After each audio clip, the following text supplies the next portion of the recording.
Hey everyone, and welcome to this explainer. You know, whether you're a total beginner or a seasoned pro, it is so easy to get bogged down in all those dusty textbooks and super complicated graphs when it comes to economics. But today, we're zooming out. I want you to look at economics purely as a high-stakes game of choices. And here's the kicker. It's a game that every single one of us is basically forced to play the moment we wake up in the morning. So let's just dive right in. Here's our quick roadmap for today. 1. The core economic problem. 2. The 3 economic agents. 3. Categorizing our desires. 4. The cost of choosing. And 5. The 3 fundamental economic questions. All right, let's kick things off with Section 1, the core economic problem. So every great game needs a villain, right? Well, ours is scarcity. It's a pretty simple concept on paper, but it creates a massive, profound problem.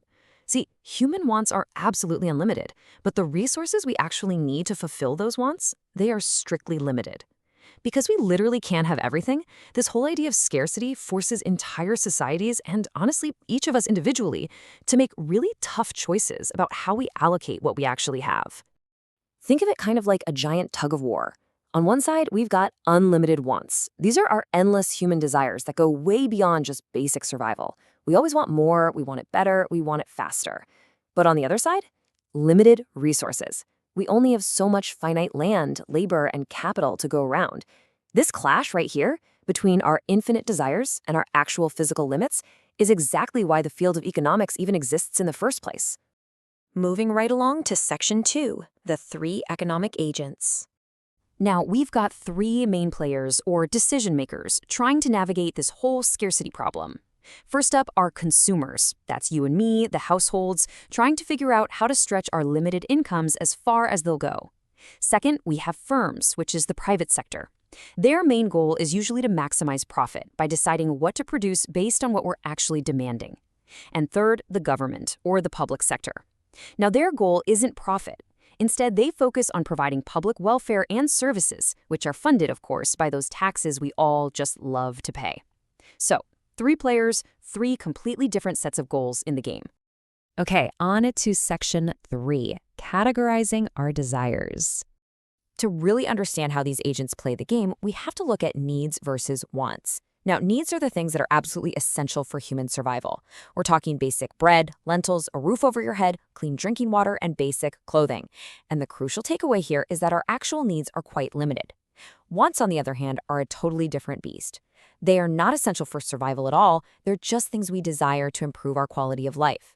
Think, a hot slice of pizza, massive mansions, or really expensive branded clothes. Wants are completely unlimited, and they vary wildly from person to person.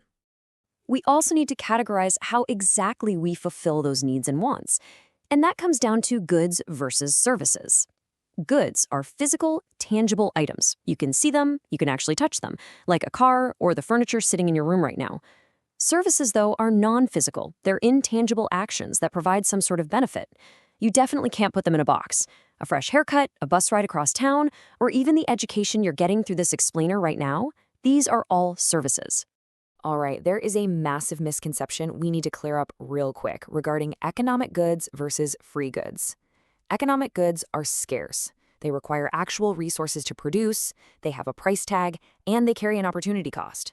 So a free promotional giveaway at the mall or even government healthcare, yeah, they are not free goods. Someone, somewhere, paid for the resources to make them happen.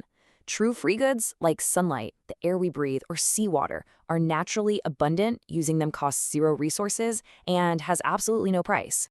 Which brings us perfectly to Section 4, the cost of choosing. Here is the hidden plot twist behind literally every single decision you make. There is no free lunch. I just want to let that sink in for a second. It is the golden rule of economics. Because of that scarcity we talked about, getting something you want always requires giving up something else. No exceptions. We formalize this harsh reality with one of the most absolutely crucial concepts you will ever learn: opportunity cost. Simply put, opportunity cost is the next best alternative you forgo when a choice is made. And listen, it is not just about money. Because our resources are scarce, choosing to produce or consume option A means you are directly sacrificing your chance to produce or consume option B. The true cost of absolutely anything is whatever you had to give up to get it. Let's make this real. I want you to apply this to yourself, right this exact second. What is the next best alternative you gave up to be watching this explainer? Could you be sleeping right now? Could you be working, maybe scrolling through social media? Whatever your next best option was, giving that up is the real, actual economic cost of learning with me today. And hey, I certainly hope it's proving to be worth the cost. All right, moving into our final part, Section 5, 3 fundamental economic questions.